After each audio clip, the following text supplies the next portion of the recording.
In the last few years, technology has changed the way we pursue and share information, how we pursue friendships, how we relate to one another, how societies work, and how information is disseminated. With any advent in technology, any technological innovation, there's the good and the bad. The good, a somewhat level playing field, where the broke guy with an internet connection can go to a cyber cafe and for a few bucks know a whole lot of stuff real fast, no library needed, get a lot of information, read local and international newspapers, et cetera, et cetera.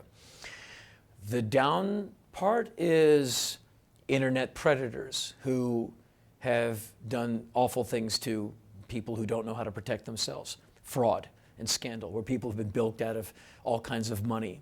Amelioration of privacy. The fact that I can see you, you can also see me. You know, there's that two-way. And so that's a downside. But the ability to make a quick contribution to a politician who you feel some empathy with, I think this is a good thing. The dissemination of information on a just click, gone, like a Twitter feed. I think this is fantastic. I'm actually on the Twitter like all those crazy young kids are. And if I'm going to do an in-store appearance or I post something on my website, I tweet these followers, a word I don't like so much. And over 50,000 people go like, okay, I got it. What they do with it, I don't have any idea.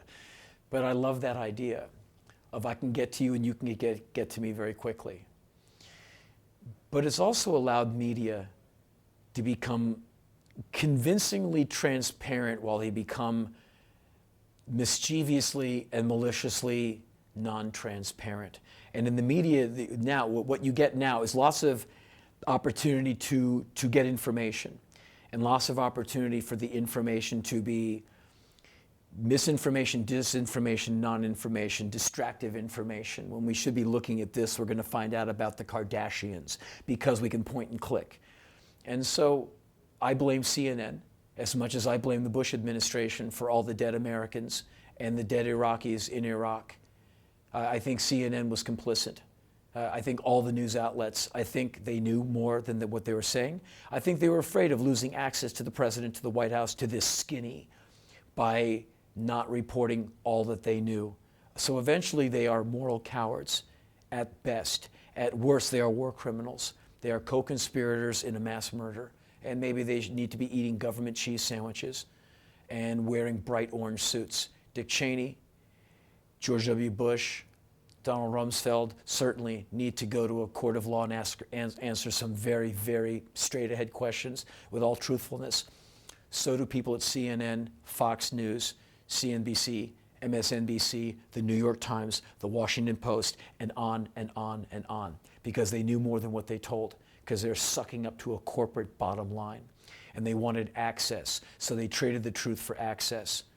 And basically, we got non-transparency on everything from 9/11 to the invasion and occupation of Iraq, to what's going on with drone strikes in Pakistan, to wherever else. You are not getting, and I'm not Mr. Conspiracy Theory Boy, that you are not getting total transparency in the media is kind of a no-brainer.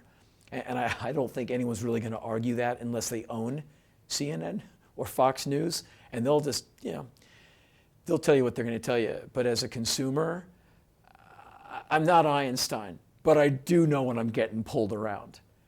And I think we're getting pulled around quite a bit. That lack of bravery and that lack of transparency in the media has gotten a lot of people killed and made a lot of people go broke. And it's moral cowardice that is the most despicable part about this. I wonder how Colin Powell sleeps at night. I'd like to have a word with him. Because he lied. He lied. He lied to me. He lied to my face through the camera at the UN.